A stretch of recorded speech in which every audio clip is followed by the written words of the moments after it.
ಒಂದು ಹಾಡನ್ನ ನೀವೆಲ್ಲರೂ ಕೂಡ ಕೇಳಿರ್ತೀರಾ, ಗುನುಗಿರ್ತೀರಾ, ಇಷ್ಟಪಟ್ಟಿರ್ತೀರಾ. ಆದ್ರೆ ಆ ಹಾಡಲ್ಲಿ ಕಾಣಿಸ್ಕೊಂಡಂತ ಹೀರೋ ಸಂತೋಷ್ ಬಾಲರಾಜ್ ಇವತ್ತು ವಿಧಿವಶರಾಗಿದ್ದಾರೆ. 38ನೇ ವಯಸ್ಸಿನಲ್ಲಿ ಜಾಂಡಿಸ್ನ ಕಾರಣದಿಂದ ಅಪೋಲೋ ಆಸ್ಪತ್ರೆಯಲ್ಲಿ ಅವರು ಇವತ್ತು ಸಾವನ್ನಪ್ಪಿರೋದು. ಒಳ್ಳೆ ಹೈಟು, ಪರ್ಸನಾಲಿಟಿ ತಂತ ಒಬ್ಬ ಹೀರೋ ಆಗಬೇಕು ಅಂತ ಕನವರಿಕೆ ತಂತ ಹುಡುಗ, ಎಲ್ಲರ ಜೊತೆ ಬಹಳ ಫ್ರೆಂಡ್ಲಿ ತಂತ ಸಂತೋಷ್ ಬಾಲರಾಜ್ ಇವತ್ತು ವಿಧಿವಶರಾಗಿರೋದು ನಿಜಕ್ಕೂ ಸ್ಯಾಡ್. ಗಣಪ ಸಿನಿಮಾ, ಕೆಂಪ ಸಿನಿಮಾ ಇರಬಹುದು ಅಥವಾ ಕರಿಯಾ 2 ಸಿನಿಮಾದಲ್ಲಿ ಅವರು ಅಭಿನಯಿಸಿರೋದು, ಇನ್ನು ಸಾಕಷ್ಟು ಪ್ರಾಜೆಕ್ಟ್ಗಳು ಬರಬೇಕಾಗಿತ್ತು. ಬಟ್ ಅವರ ಆರೋಗ್ಯ ಅವರ ಕೈ ಹಿಡಿಲಿಲ್ಲ.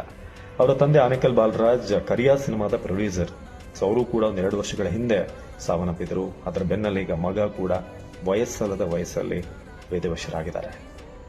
ಸಂತೋಷ್ ಬಾಲರಾಜ್, ನಿಮ್ಮ ಆತ್ಮಕ್ಕೆ